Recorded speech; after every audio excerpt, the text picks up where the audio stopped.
मैं ही इतने सालों में समझ नहीं पाया कि दुनिया में किसी से कितना भी प्यार कर लो, उसकी कैसी भी परवरिश कर लो, लेकिन जिसका जैसा खून होता है उसकी वैसी ही फितरत होती है।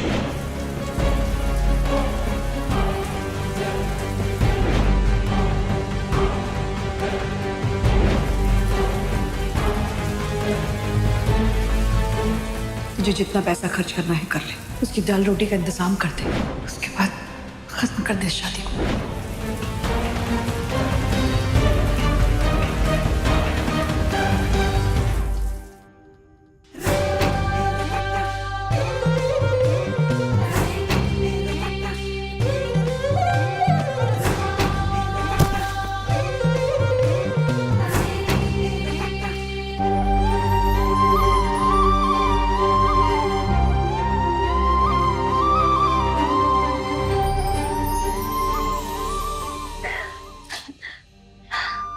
तुझे भूख लगी तभी तेरा मुंह फुला हुआ है ना?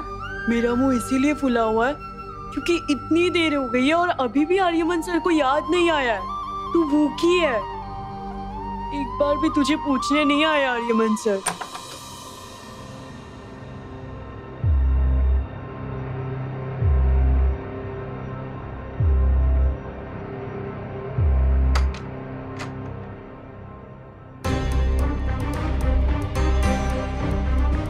अच्छा हुआ तुमने शावर ले लिया, बाहर की बहुत धूल मिट्टी चिपक गई थी तुम पर।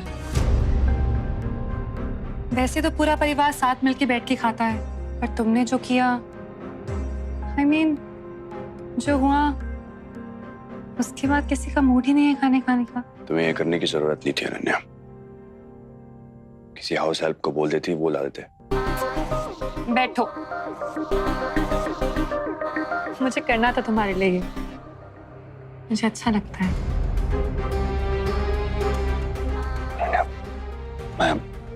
मैं खा लूंगा बाद में।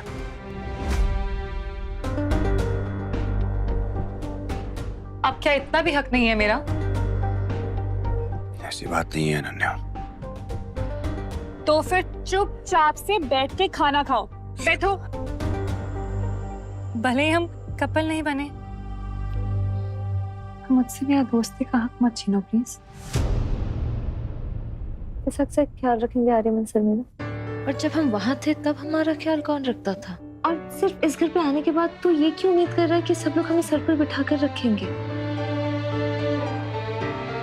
जब सब लोग हमसे सब कुछ छीनने लगे ना, तो इसका मतलब ये है कि ठाकुर जी हमें बहुत कुछ देने वाले हैं। द्वारकाधीश जी ने हमें मुंबई में हमारी जिंदगी को संवरने का मौका दिया है। तू यहाँ अच्छे से पढ़ाई करना, मैं बहुत मेहनत करूंगी, बहुत पैसे कमाऊंगी, और तू देखना तेरे सारे सपने पूरे करूंगी मैं। और तेरे सपनों का क्या दीदी? बाकियों की तरह तू नहीं मांगती अपने ठाकुर जी से एक अच्छा सा घर हो, बड़ा घर हो, एक प्यार करने वाला पति हो? मांग तो मैं भी लूं उसको, पर पता तो चले कि किस्मत का फैसला कहाँ है। और आर्यमन सर अनन्या मैडम के हैं, मैं उनकी जगह कभी नहीं ले सकती। इतनी जगह क्यों थी हमारे बीच में आर्या? क्या उसमें कोई तीसरा आ गया? शायद गलती मेरी ही थी, मैंने हमारे रिश्ते की कदर नहीं की। पर अपने अपनी गलती सुधारना चाहते हो आर्या। मैं जानती हूँ बिना प्यार का रिश्ता निभाना कितना मुश्किल है। अभी भले ही हमारे बीच में कृष्णा है, पर हम दोनों मिलकर इस प्रॉब्लम का सलूशन ढूंढ लेंगे। कृष्णा मेरी प्रॉब्लम नहीं है। मैंने कृष्णा से शादी की क्योंकि मैं तुम्हें उसे बचाना था। I know. अब बस तुम कुछ दिन बीत जाने दो, फिर तुम्हारी शादी की खबर अपने आप कोल्ड स्टोरेज में चली जाएगी। फिर हम साथ में मिलके सोचेंगे कि तुम्हारे इस समझौते और लवलेस शादी को कैसे खत्म करना है। एंड यू डोंट वरी, हम ये सब कुछ ऐसे करेंगे कि ना कृष्णा को कोई नुकसान हो और ना ही हमारे परिवार के नाम को। हमें इस परिवार का और आर्यमन सर का कर्जा चुकाना है। तो बस ये याद रखना, बाकी सारी बातें दिमाग से निकाल दे। मैं तेरे लिए खाना लेकर आती हूँ, तब तक तू नहा ले।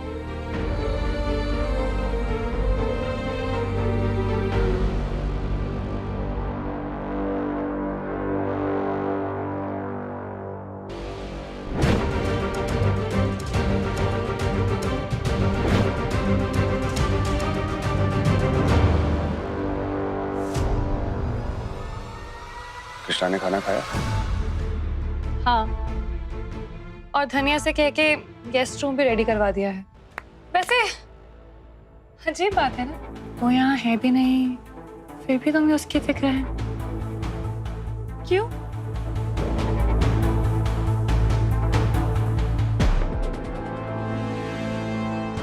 क्योंकि रिश्तों की परख तो पीठ पीछे ही होती है अनन्या। सामने से हर कोई अच्छा ही बनता है। यहाँ का दाल चावल भी तुम्हारे लिए कोई शाही पनीर और पुलाव से कम नहीं होंगे।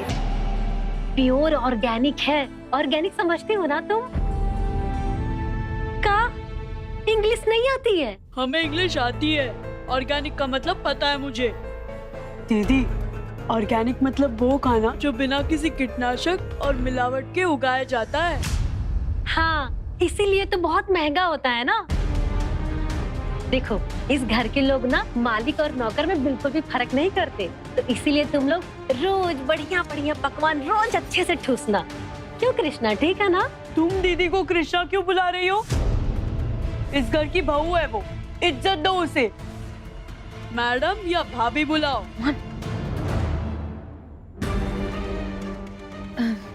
खाना बहुत अच्छा बना है, थैंक यू। आप ही जाओ ना, जाके आराम कर लो अभी।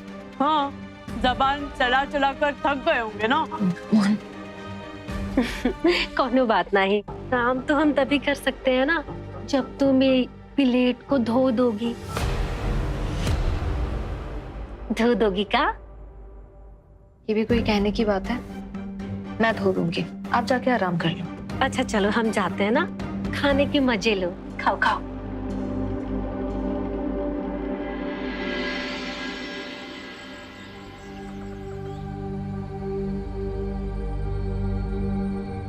शायद सब लोग अब तक सो रहे होंगे। इसके उठने से पहले ठाकुर जी के आगे हाथ जोड़ लेती।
माफ करना ठाकुर जी, आज हर रोज की तरह मैं आपके आगे दिया नहीं जला पाऊंगी। पता नहीं है ना कि इस घर में मेरा आपके सामने पूजा करना किसी को अच्छा लगेगा कि नहीं। सारी गलती मेरी है, आप इन पर नाराज मत होना ठाकुर जी। मुझे तो हर मुश्किल से लड़ने की आदत है, पर मेरी वजह से इस परिवार में आ जाए कि मुझे अच्छा नहीं लगेगा।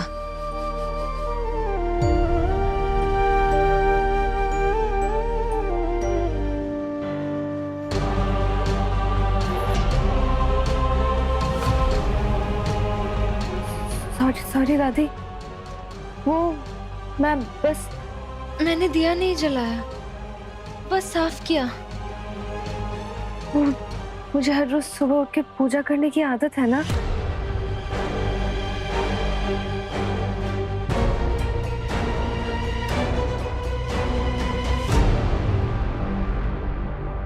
तूने तो कहा था ना कि तू द्वारकाधीश जी की दूत है, फिर उनके दूत को उनसे मिलने से मैं कैसे मना कर सकती हूँ? दादी, आप तो अनन्या मैडम की दादी है ना, बाकियों की तरह आप मुझसे गुस्सा नहीं है? हाँ हूँ, लेकिन मुझे ये पता है कि बिना भगवान की मर्जी के एक पत्ता भी नहीं हिल सकता है, फिर चाहे कोई कितनी भी कोशिश कर ले। शायद आर्यमन और तेरे संजोग जुड़े हुए हैं, इसीलिए तो हम द्वारका आए, तुझसे मिले। और द्वारकाधीश जी वाला वो सिंदूर जो मैंने अनन्या के लिए मंगवाया था, वो आर्यमन के हाथ से तेरी मांग में लग गया।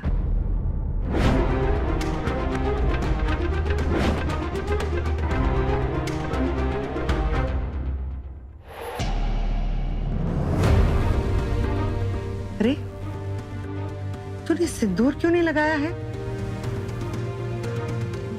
दादी वो बस देख, सुहागन की मांग सुनी अच्छी नहीं लगती, उसमें हमेशा सिंदूर भरा रहना चाहिए।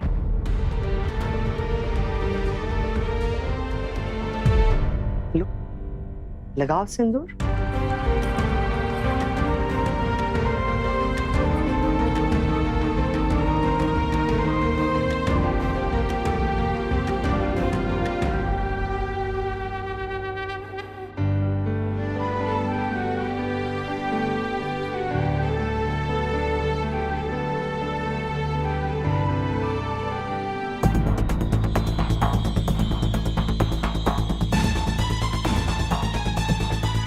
क्या प्रॉब्लम है?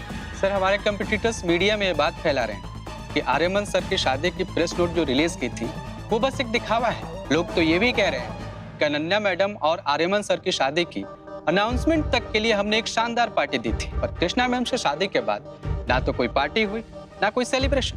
What nonsense. इतना ही नहीं, बॉयकॉट टीएम स्पाइसेस के हैशटैग ट्रेंड कर रहे हैं पूरे सोशल मीडिया पर। लोग तो ये भी बोल रहे हैं कि जिनके एड में घर की बहू बेटियों को प्रमोट किया जाता है, उन्हीं के घर में घर की बहू बेटियों की इज्जत नहीं करते। कौन बोल रहा है ये सब बातें? कौन फैला रहा है ऐसी खबरें? मैं आपको थोड़ी देर में कॉल बैक करता हूँ। इस बैड पब्लिसिटी की वजह से हमारे स्टॉक्स का प्राइस गिर रहा है। तो आप लोग क्या कर रहे हैं? हाँ? आप लोगों को किस बात का पैसा दिया जाता है? मुझे प्रॉब्लम मत बताइए, सॉल्यूशन बताइए। सर हम क्या कर सकते हैं? सर शादी हो चुकी है और न्यूज में सभी ने इसकी वीडियोस देखी है। इस बात को हम फेक नहीं बता सकते और इस समय सभी लोगों की सोच हमारे खिलाफ है। ये हमारे प्रोडक्ट्स की ब्रांडिंग और बिजनेस के लिए बिल्कुल अच्छा नहीं है डैड।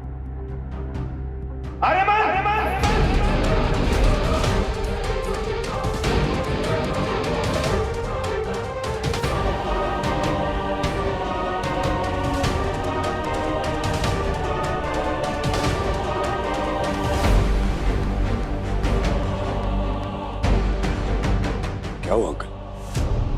क्या हुआ? वही हुआ जिस बात का डर था। लोग थूक रहे हैं हम पर। इतने सालों की कमाई हुई इज्जत को मिट्टी में मिला दिया है तुमने। हमारा बिजनेस डूब रहा है। बस हो गई तसल्ली? भाई ये देखिए, आर्यमन मेहता की गरीब लड़की से शादी असली है या एक पीआर स्टंट? क्या छुपा रहे हैं मेहताज एंड ठक्कर्स? अरे इसका कोई तो सोल्यूशन होगा आप लोगों के पास। इसका तो एक ही सोल्यूशन है सर। क्या है? हमें आपकी शादी को दुनिया के सामने सेलिब्रेट करना होगा। हमें लोगों को ये बताना होगा कि आप लोगों ने ये शादी खुशी खुशी एक्सेप्ट कर ली है, ताकि लोगों को ये लगे कि आप अपनी फैमिली जो अपने एडवर्टाइजमेंट में दिखाते हैं वैसा करते भी हैं। एक ग्रैंड पार्टी, एक पब्लिक अपीयरेंस जिसमें आर्यमन सर आप अपनी वाइफ कृष्णा मैम के साथ आएंगे और सबको ये यकीन दिलाएंगे कि आप दोनों हैप्पीली मैरिड हैं।